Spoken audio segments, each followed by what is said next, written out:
Hi there, Victor Olliver, the Beach Bum Astrologer. Slightly affected by the lurgy. Hopefully you can't hear it. Cold, I think, just a chill. So it's the day after the Queen's death. I thought I'd post a very brief video. All my videos are brief. Don't know why I say it really. But I'm particularly interested in the timing of the Queen's passing. We're not really sure about it. The palace announcement said that she died this afternoon. That's on the 8th of September, which is interesting. I've noticed some astrologers are posting charts, death charts for the Queen, timed to 4:30 p.m. Well, 4:30 p.m. BST, British Summer Time, is the time that the palace informed Liz Truss, the Prime Minister, of the passing. So I think we can assume that the Queen died sometime before 4:30 p.m. It's highly unlikely that the palace would have instantly got on the line to number 10 to tell them of the very sad news. And of course, the official announcement from the palace wasn't made until 6:30 p.m. So for a good 2 hours, number 10 knew that the Queen was dead, but made no announcement, maybe at the request of the palace.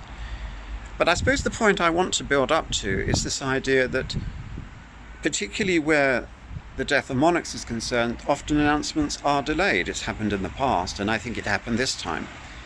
And one of the reasons why I think this is because during the afternoon yesterday, when I was watching I was actually watching the debate about the cap on the energy prices in this country, and Liz Truss made some big announcements. It's all been forgotten. There's been no coverage of that I know of since.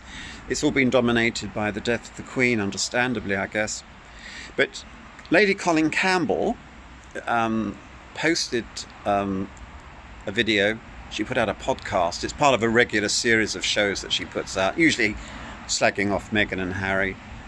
Rather unfortunately, I think. I don't like the tone of her videos. In fact, I think at times they're quite disgraceful. But one thing I will say about Lady Colin Campbell is that she is a very good researcher. I've learnt from the study of her videos and then dealing with her in the dim and distant past when I was a tabloid hack editor, is that she is a very reliable informant. She's a good researcher. She has a very forensic sort of mind.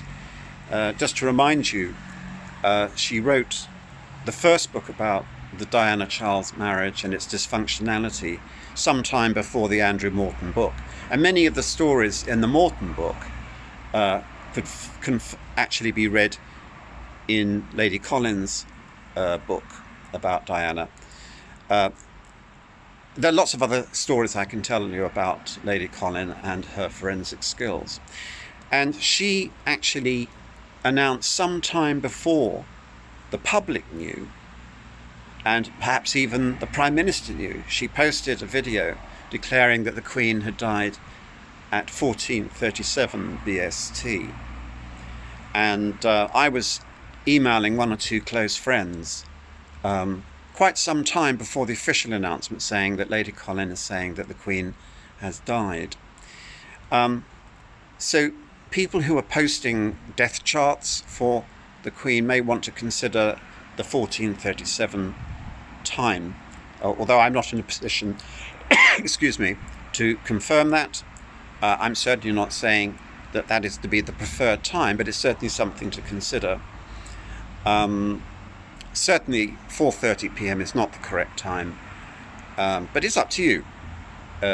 Some people will prefer to go with the official announcement of 6:30 p.m. Certainly I think it's most unlikely that the palace will confirm the 14:37 time. But bearing in mind that the video that Lady Colin recorded was posted quite some time that afternoon before the official announcement, then I would personally consider that as highly probable of being accurate. She has contacts in and around the royal household, I would suggest, given the nature of the gossip and the quality of the gossip and information that she passes on through her video broadcasts. And that's it, basically. I could say a lot more about the posting of death charts and so forth. Just to clarify things, In Britain, the British tradition is that when the monarch dies, the new monarch takes over. In other words, the crown passes immediately. So if it is the case that the Queen died at 1437, it is also the case that King Charles III, his reign started at that moment too. The coronation won't be for a while yet. It could be in a year's time. That's one of the strange anomalies of the British system. He's the king. He granted his first audience to the Prime Minister today as king, and he gave a speech to the nation tonight as King Charles III. The coronation is a sort of ceremonial formality. I think I'm right in thinking, though, that that's much more to do with the wearing of the crown. But in every other respect, he's now the king. So 1437 should be considered as a possible birth time, so to speak, for his reign. Sad day. The Queen's passing triggered all sorts of memories for me, and the death of my mother some time back. She was aged 95. I think one's response to these massive public events are multi-layered. It's not just about the event itself, but the triggering of certain emotions within oneself.